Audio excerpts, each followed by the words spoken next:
ఏపీలో పింఛన్ల పంపిణీ వ్యవహారంలో గందరగోళం నెలకొంది. ఎన్నికల కోడ్ అమల్లో ఉన్నందున వాలంటరీ వ్యవస్థ ద్వారా పెన్షన్ల పంపిణీకి బ్రేక్ పడింది.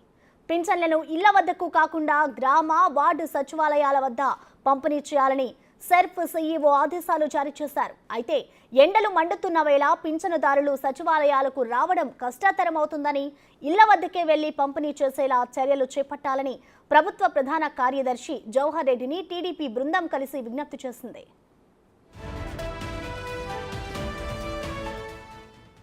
గ్రామ, వార్డు సచివాలయాల్లో 131,000 మంది ప్రభుత్వ ఉద్యోగులు ఉన్నందున వారి ద్వారా ఇళ్ల వద్దకే వెళ్లి పింఛన్లు పంపిణీ చేయాలనే ఆలోచనలో ఉన్నట్టు సీఈఓ జవహర్ రెడ్డి తెలిపారు. ఎన్నికల కోడ్ వచ్చాక తాము ఎవరికి అనుకూలంగా ఉండబోమని, తమ విధిని తాము నిర్వర్తిస్తామని సీఎస్ సమాధానమిచ్చారు.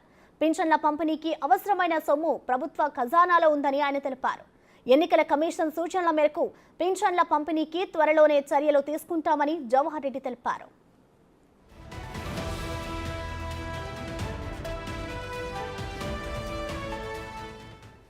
మరోవైపు ఏపీలోని వాలంటీర్లు మూకుమ్మడి రాజీనామాలు చేయడం రాజకీయ రంగు పులుముకుంది.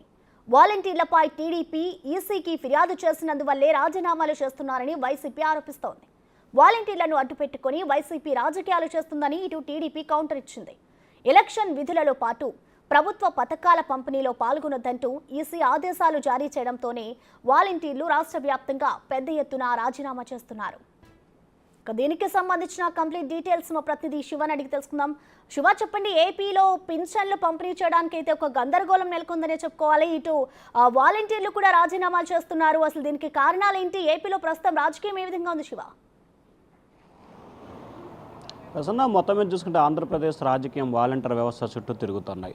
ఇక నిన్నటి మొన్నటి వరకు వాలంటీర్లే కీలకంగా వ్యవహరించిన ఆంధ్రప్రదేశ్లో ప్రస్తుతం వారికి ఎటువంటి పని లేకుండా పూర్తి స్థాయిలో ఉన్న పరిస్థితి కనిపిస్తూ ఉంది.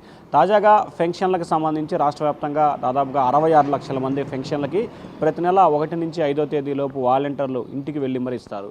అయితే ఎన్నికలు కూడా ఉన్న నేపథ్యంలో ఎవరు కూడా వాలంటీర్లు ఇటువంటి కార్యక్రమాలు చేయొద్దని చెప్పి ఎన్నికల కమిషనర్ ఆదేశాలు జారీ చేసింది. అయితే వైఎస్ఆర్సీపీ అధికార నేతలను అడ్డు పెట్టుకొని కావాలనే ఫంక్షన్లో జాప్యం చేస్తూ ఉంది. డబ్బులు కూడా లేకపోవడంతో ఇబ్బందులు పడుతూ ఉంది.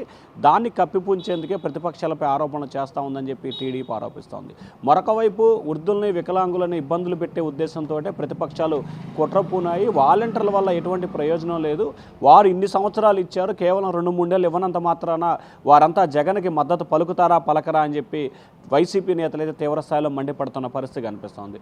మరొక వైపు ఎన్నికల కోడ్ వచ్చిన దగ్గర నుంచి రాష్ట్రంలో చాలా చోట్ల వాలంటీర్లు అయితే స్వచ్ఛందంగా రాజీనామా చేసి వైఎస్ఆర్సీపీకి అనుకూలంగా పనిచేస్తున్న పరిస్థితి కనిపిస్తోంది.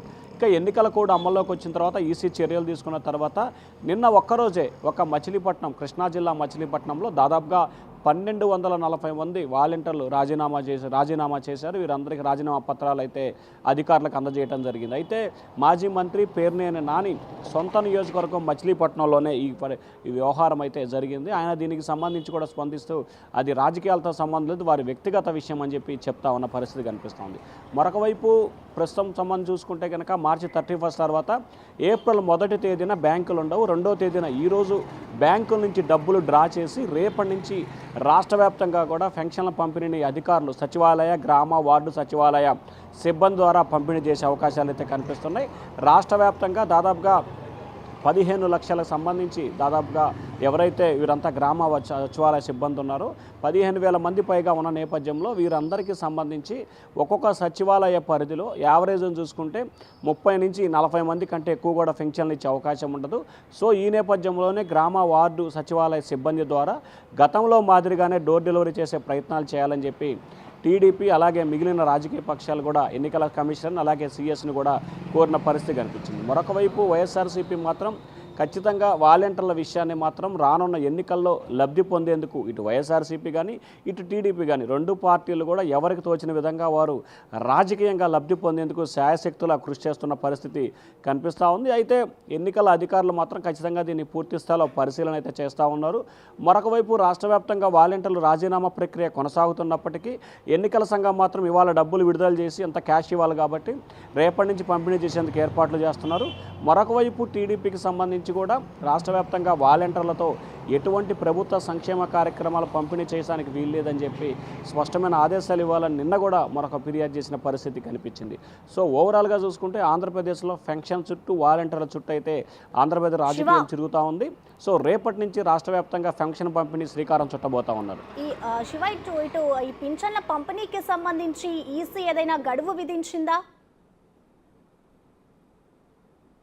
అంటే పెన్షన్ పంపిణీకి సంబంధించి ఇప్పటివరకు ఎన్నికల సంఘం ఎటువంటి గడువు కూడా ప్రకటించలేదు. అయితే రేపటి నుంచి రాష్ట్ర వ్యాప్తంగా పంపిణీ చేసేందుకు సిఎస్ ఏర్పాట్లు అయితే చేస్తున్న పరిస్థితి కనిపిస్తూ ఉంది. అవకాశం ఉంటే ఈరోజు సాయంకాలం నుంచే కొన్ని చోట్ల పంపిణీ చేసేందుకు చర్యలు తీసుకోవాలని చెప్పి కలెక్టర్లతో నిన్న కూడా ఆయన కాన్ఫరెన్స్ పెట్టిన పరిస్థితి కనిపించింది. ఈరోజు కూడా సిఎస్ జిల్లా కలెక్టర్లు ఆర్డీఓలతో కూడా ఆయన ఒక వీడియో కాన్ఫరెన్స్ నిర్వహించి ఈ పెన్షన్ల పంపిణీకి సంబంధించి పూర్తి స్థాయిలో సమీక్ష చేసే అవకాశాలు అయితే కనిపిస్తూ ఉన్నాయి.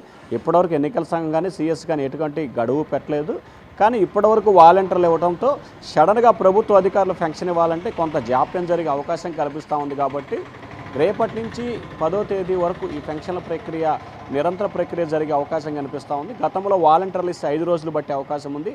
ఇప్పుడు వాలంటీర్లు కాకుండా ప్రభుత్వ అధికారులు ఇస్తారు కాబట్టి 7 నుంచి 10 రోజుల వరకు సమయం బట్టే అవకాశం ఉందని చెప్పి ప్రభుత్వ అధికారులు అయితే చెప్తా ఉన్నారు. ప్రసన్న, శివాయి చూసుకుంటే కొంతమంది వృద్ధులు ఉంటారు, అలాగే వికలాంగులు కూడా ఇంట్లోనే ఉంటారు. పింఛన్ నేరుగా సచివాలయాలకు కానీ ఆ గ్రామ వార్డు దగ్గరికి వెళ్ళలేని పరిస్థితి ఉంటుంది. సో అలాంటి వారికి ఇటు అధికారులు ఏమైనా ప్రత్యామ్నాయ ఏర్పాట్లు చేస్తున్నారా? వాళ్ళకి ఏ విధంగా పింఛన్ ఏర్పాటు ఇస్తున్నారనుకోవచ్చు శివ? ఖచ్చితంగా ఎవరైతే ఇంట్లో నుంచి బయటికి రాలేని వాళ్ళకి సంబంధించి అలాగే వృద్ధులకు సంబంధించి కూడా ప్రత్యేక కార్యాచరణ తీసుకోవాలని చెప్పి ఇప్పటికే అధికార ప్రతిపక్షాలు ఎన్నికల సంఘాన్ని సిఎస్ని కోరటం జరిగింది. దానికి సంబంధించి కూడా సాధ్యాసాధ్యాలని పరిశీలించేందుకు కూడా ఎన్నికల సంఘం సిఎస్ ఇద్దరు కూడా ప్రయత్నాలు చేసినట్లు తెలుస్తూ ఉంది. దానికి సంబంధించి ఎవరైతే వృద్ధులు వికలాంగులు అంటే ఇంట్లో నుంచి బయటికి రాలేని వారి కోసం ప్రత్యేకమైన ఒక కార్యాచరణ రూపొందించేందుకు అధికారులు అయితే చర్యలు తీసుకుంటున్నారు. దానికి సంబంధించి కూడా ఎటువంటి విధి విధానాలు తీసుకోవాలి అనే దానికి సంబంధించి మధ్యాహ్నం జరిగే సమావేశంలో కీలకమైన నిర్ణయాలు అయితే తీసుకునే అవకాశం కనిపిస్తూ ఉంది. Prasanna, right, thank you Shiva.